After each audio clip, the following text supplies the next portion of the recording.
ನಮಸ್ಕಾರ. ಸುಮನ್ ಟಿವಿ ಕನ್ನಡಕ್ಕೆ ಸ್ವಾಗತ. ನಾನು ಶ್ರೀರಾಜ್ ಉತ್ಪಾಡಿ. ಕೇಂದ್ರ ಚುನಾವಣಾ ಆಯೋಗ ನಡೆಸ್ತಾ ಇರುವಂತಹ SIR ಪ್ರಕ್ರಿಯೆ ಈಗ 3ನೇ ಹಂತಕ್ಕೆ ತಲುಪಿದೆ. ಮೊದಲ ಮತ್ತು 2ನೇ ಹಂತದ SIR ಪ್ರಕ್ರಿಯೆ ಈ ಚುನಾವಣಾ ಇತಿಹಾಸದಲ್ಲಿಯೇ ವಿವಾದಾಸ್ಪದವಾಗಿತ್ತು. ಈಗ 3ನೇ ಹಂತದ SIR ಪ್ರಕ್ರಿಯೆ ಕೂಡ ಅದೇ ವಿವಾದದ ಸುತ್ತಲೇ ಬೆಳೀತಾ ಇದೆ ಮತ್ತು ನಡೀತಾ ಇದೆ. ಮೊದಲ ಮತ್ತು 2ನೇ ಹಂತದ SIR ಪ್ರಕ್ರಿಯೆಯ ಸಂದರ್ಭದಲ್ಲಿ 10 ರಾಜ್ಯಗಳು ಮತ್ತು 3 ಕೇಂದ್ರಾಡಳಿತ ಪ್ರದೇಶಕ್ಕೆ ಈ ಪ್ರಕ್ರಿಯೆಯನ್ನು ನಡೆಸಲಾಗಿತ್ತು. ಸುಮಾರು 6 ಕೋಟಿಯಷ್ಟು ಮತದಾರರನ್ನ ಮತಪಟ್ಟಿಯಿಂದ ಕೈಬಿಡಲಾಗಿತ್ತು ಅನ್ನೋದನ್ನ ಕೂಡ ನಾವಿಲ್ಲಿ ಗಮನಿಸಬೇಕಾಗುತ್ತೆ. ಈಗ 3ನೇ ಹಂತದ SIR ಪ್ರಕ್ರಿಯೆ ನಡೀತಾ ಇದೆ. ಜೂನ್ 30ರಿಂದ ನಮ್ಮ ರಾಜ್ಯ ಕರ್ನಾಟಕದಲ್ಲೂ ಕೂಡ SIR ಪ್ರಕ್ರಿಯೆ ಆರಂಭಗೊಳ್ಳುತ್ತೆ. ಈಗಾಗಲೇ ಈ ಕೇಂದ್ರ ಚುನಾವಣಾ ಆಯೋಗ ನಡೆಸ್ತಾ ಇರುವಂತಹ SIR ಪ್ರಕ್ರಿಯೆಯನ್ನ ಬಿಜೆಪಿಯ ಹಿತಾಸಕ್ತಿಗಾಗಿ ನಡೆಸ್ತಾ ಇದೆ ಅಂತ ವಿರೋಧ ಪಕ್ಷಗಳಾಗಿರುವಂತಹ ಕಾಂಗ್ರೆಸ್, TMC, DMK ಇನ್ನಿತರ ಪಕ್ಷಗಳೆಲ್ಲವೂ ಕೂಡ ಆರೋಪವನ್ನ ಹೊರಿಸ್ತಾ ಇದೆ. ನಮ್ಗೆಲ್ಲವೂ ಕೂಡ ಗೊತ್ತು. ಸ್ವತಃ ಮಮತಾ ಬ್ಯಾನರ್ಜಿ ಅವರು ಸುಪ್ರೀಂ ಕೋರ್ಟ್ಗೆ ಹೋದ್ರು ಈ SIR ಪ್ರಕ್ರಿಯೆಯನ್ನ ವಿರೋಧಿಸಿ. ಪಶ್ಚಿಮ ಬಂಗಾಳದಲ್ಲಿ ಸುಮಾರು 91 ಲಕ್ಷ ಮತದಾರರನ್ನ SIR ಪ್ರಕ್ರಿಯೆಯಿಂದ ಕೈಬಿಡಲಾಯಿತು. ಮೊದಲು SIR ಪ್ರಕ್ರಿಯೆ ನಡೆದಿರುವುದು ಬಿಹಾರದಲ್ಲಿ. ಈ SIR ಪ್ರಕ್ರಿಯೆ ನಡೆಸ್ತಾ ಇರುವ ಆಯೋಗದ ಬಗ್ಗೆ ನಮಗೇನು ತಕರಾರಿಲ್ಲ, ನಿಮಗೂ ಏನು ತಕರಾರಿಲ್ಲ. ಆದ್ರೆ ಈ SIR ಪ್ರಕ್ರಿಯೆ ನಡೆಸ್ತಾ ಇರುವಂತಹ ರೀತಿ ಮತ್ತು ನಿಯಮ, ಈ ತರಾತುರಿಗಳ ಬಗ್ಗೆ ಒಂದಿಷ್ಟು ಭಿನ್ನಾಭಿಪ್ರಾಯಗಳಿದೆ ಮತ್ತು ವಿರೋಧ ಪಕ್ಷಗಳು ಕೂಡ ಅದನ್ನೇ ಹೇಳ್ತಾ ಇದೆ. ಆದ್ರೆ SIR ಪ್ರಕ್ರಿಯೆಯನ್ನ ಕೇಂದ್ರ ಚುನಾವಣಾ ಆಯೋಗ ಸಮರ್ಥಿಸಿಕೊಳ್ತಾ ಇದೆ, ತನ್ನನ್ನು ತಾನು ಸಮಜಾಯಿಷಿ ಮಾಡ್ಕೊಳ್ತಾ ಇದೆ ಅನ್ನೋದನ್ನು ಕೂಡ ನಾವಿಲ್ಲಿ ಗಮನಿಸಬೇಕಾಗುತ್ತೆ. ಪಶ್ಚಿಮ ಬಂಗಾಳದಲ್ಲಿ ನಡೆದಿರುವಂತಹ SIR ಪ್ರಕ್ರಿಯೆ ಇರಲಿ, ಬಿಹಾರದಲ್ಲಿ ನಡೆದಿರುವಂತಹ SIR ಪ್ರಕ್ರಿಯೆ ಇರಲಿ, ಚುನಾವಣೆಗೆ 3 ರಿಂದ 4 ತಿಂಗಳುಗಳ ಅಂತರದಲ್ಲಿ ಇರುವಾಗ ನಡೆದಿರುವಂತಹ ಪ್ರಕ್ರಿಯೆ ಇದು. ಒಂದು SIR ಪ್ರಕ್ರಿಯೆ ಒಂದು ರಾಜ್ಯದಲ್ಲಿ ನಡೆಸಬೇಕು ಅಂತಂದ್ರೆ ಕೋಟ್ಯಾಂತರ ಜನರಿರುವಂತಹ ಒಂದು ರಾಜ್ಯದಲ್ಲಿ 3 ತಿಂಗಳು 1 ತಿಂಗಳು ಇರುವಾಗ ನಡೆಸಿದ್ರೆ ಅದು ಸಾಧ್ಯ ಆಗುತ್ತಾ, ಅದು ಪರಿಪೂರ್ಣ ಆಗುತ್ತಾ ಅನ್ನುವಂಥ ಪ್ರಶ್ನೆ ಸಹಜವಾಗಿ ನಿಮ್ಮ ಎಲ್ಲರಲ್ಲೂ ಕೂಡ ಇದೆ ಅಲ್ವಾ. ಅದಕ್ಕೆ ಈವರೆಗೂ ಕೂಡ ನೋಡಿ, 2025ರಲ್ಲಿ SIR ಪ್ರಕ್ರಿಯೆ ಆರಂಭಗೊಳ್ತು. ಈವರೆಗೆ 2ನೇ ಹಂತದ ಪ್ರಕ್ರಿಯೆ ಪೂರ್ಣಗೊಂಡಿದೆ. 3ನೇ ಹಂತದ ಪ್ರಕ್ರಿಯೆಗೆ ಈಗ ಆರಂಭಗೊಳ್ತಾ ಇದೆ. ಇಲ್ಲಿಯವರೆಗೆ ಕೇಂದ್ರ ಚುನಾವಣಾ ಆಯೋಗದ ಮುಖ್ಯ ಆಯುಕ್ತರಿರ್ಲಿ, ಚುನಾವಣಾ ಆಯೋಗ ಇರಲಿ, ಸಮಂಜಸವಾದಂತಹ ಉತ್ತರವನ್ನ ಕೊಟ್ಟಿಲ್ಲ ಅನ್ನುವುದು ಈಗ ಜನರಲ್ಲಿ, ಮತದಾರರಲ್ಲಿ ಆತಂಕವನ್ನ ಸೃಷ್ಟಿ ಮಾಡ್ತಾ ಇದೆ.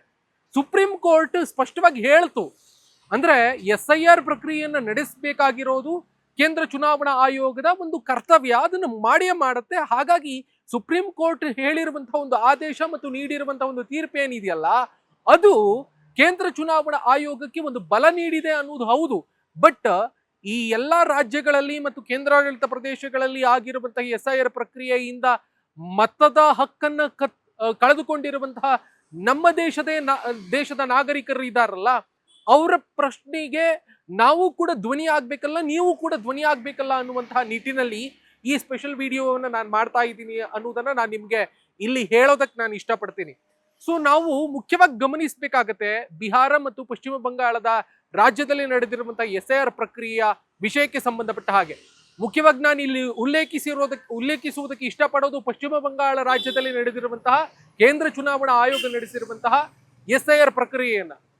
2021ರ ವಿಧಾನಸಭಾ ಚುನಾವಣೆ ಅಲ್ಲಿ ಒಂದು ಕ್ಷೇತ್ರದ ಸುಮಾರು 40 ಕ್ಷೇತ್ರಗಳಲ್ಲಿ ಗೆಲುವು ಮತ್ತು ಸೋಲಿನ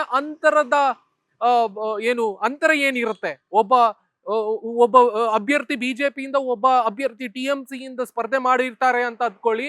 ಆ ಇಬ್ಬರ ಸ್ಪರ್ಧೆಗ ಅಂತರ ಏನಿದೆಯಾ, ಅದಕ್ಕಿಂತ ಹೆಚ್ಚು ಆ ಕ್ಷೇತ್ರದಲ್ಲಿ ಮತಗಳನ್ನ ಡಿಲೀಟ್ ಮಾಡಲಾಗಿದೆ ಅನ್ನುವಂತಹ ಆರೋಪಗಳೆಲ್ಲವೂ ಕೇಳಬಂತು. ಅದಾದ ಬಳಿಕ ಸುಪ್ರೀಂ ಕೋರ್ಟ್ಗೆ ಹೋದ್ರು.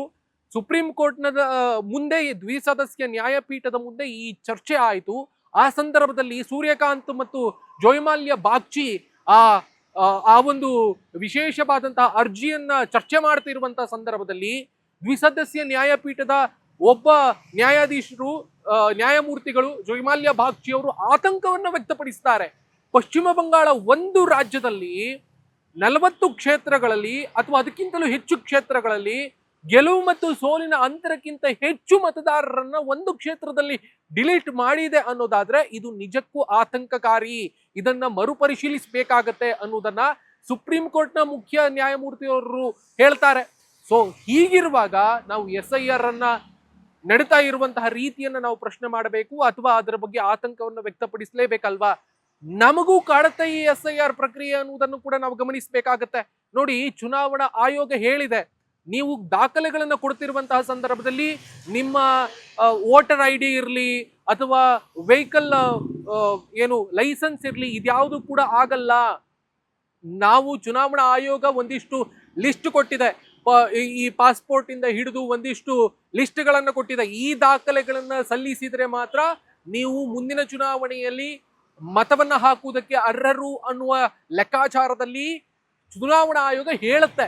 ಸೊ ಅಂತಹ ಎಲ್ಲ ದಾಖಲೆಗಳನ್ನ ಕೊಡುವುದಕ್ಕೆ ನಮ್ಮಲ್ಲಿ ಇದೆಯಾ ಅನ್ನುವಂತ ಪ್ರಶ್ನೆಯನ್ನ ಬಹುಶಃ ನಾವು ನೀವು ಎಲ್ಲರೂ ಕೂಡ ಕೇಳ್ಕೊಳ್ಬೇಕಾಗತ್ತೆ. ನಮ್ಮ ಮನೆಗೂ ಕೂಡ BLOಗಳು ಬರ್ತಾರೆ. BLOಗಳು ಬಂದಂತಹ ಸಂದರ್ಭದಲ್ಲಿ ನಾವು 2002, 2025 ಮತಪಟ್ಟಿಯಲ್ಲಿ ಇರುವಂತಹ ಎಲ್ಲಾ ದಾಖಲೆಗಳನ್ನ ನಾವು ಎನ್ಯುಮರೇಷನ್ ಫಾರ್ಮಿಗೆ ಫಿಲ್ ಅಪ್ ಮಾಡಬೇಕಾಗತ್ತೆ ಅವರ ಸಮ್ಮುಖದಲ್ಲಿ.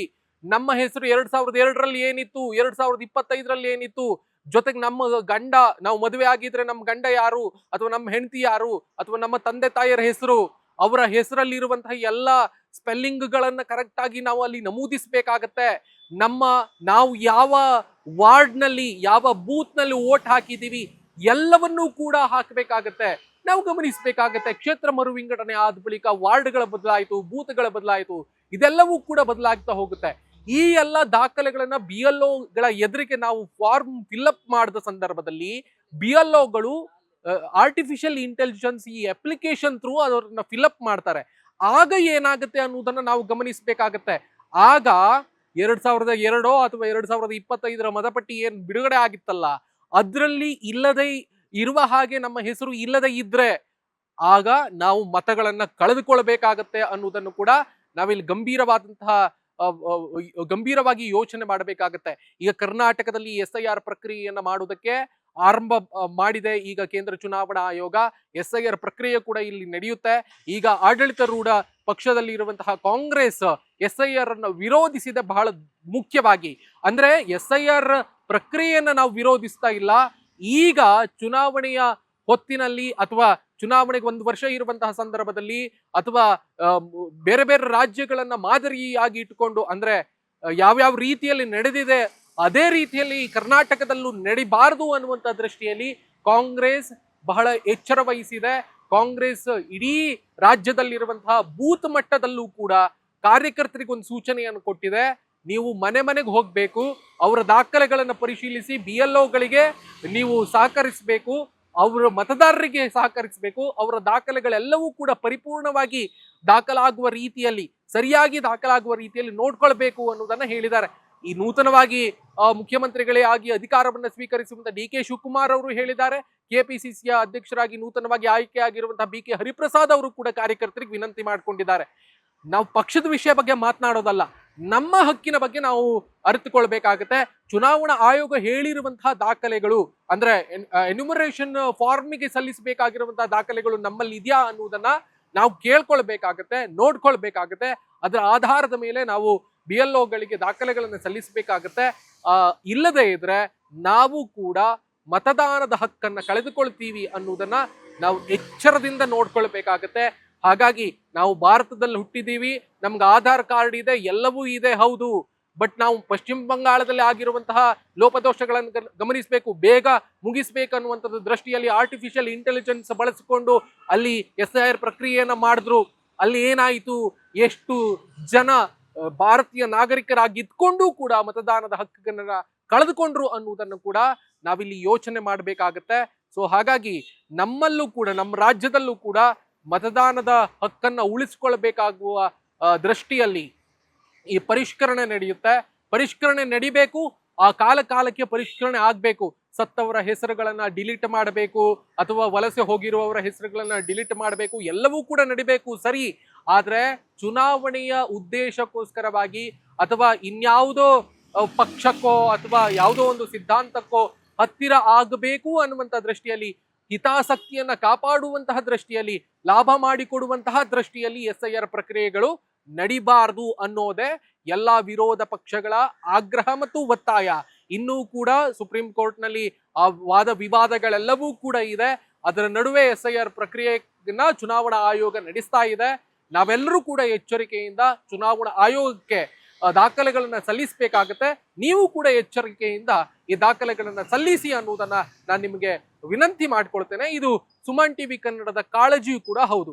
ಸೊ ಇದಾಗಿತ್ತು ಈ ಹೊತ್ತಿನ ಸುಮನ್ ಟಿವಿ ಕನ್ನಡದ ವಿಶೇಷ. ನಾನು ಈ ಒಂದು ಕಾರ್ಯಕ್ರಮವನ್ನ, ಈ ವಿಶೇಷ ಎಕ್ಸ್ಪ್ಲೈನರ್ ಅನ್ನ ಮುಗಿಸುವುದಕ್ಕೂ ಮುನ್ನ ನಿಮ್ಮಲ್ಲೊಂದು ರಿಕ್ವೆಸ್ಟ್ ಮಾಡ್ಕೊಳ್ತೀನಿ. ನೀವಿನ್ನೂ ಸುಮನ್ ಟಿವಿ ಕನ್ನಡಕ್ಕೆ ಸಬ್ಸ್ಕ್ರೈಬರ್ ಅಲ್ಲದೆ ಇದ್ರೆ ಈ ಕೂಡಲೇ ಸಬ್ಸ್ಕ್ರೈಬರ್ ಆಗಿ, ಆ ಮುಖೇನವಾಗಿ ನಮ್ಮ ಎಲ್ಲಾ ಕಂಟೆಂಟ್ಗಳು ನಿಮ್ಮನ್ನ ಬೇಗ ತಲುಪುತ್ತೆ. Thank you so much.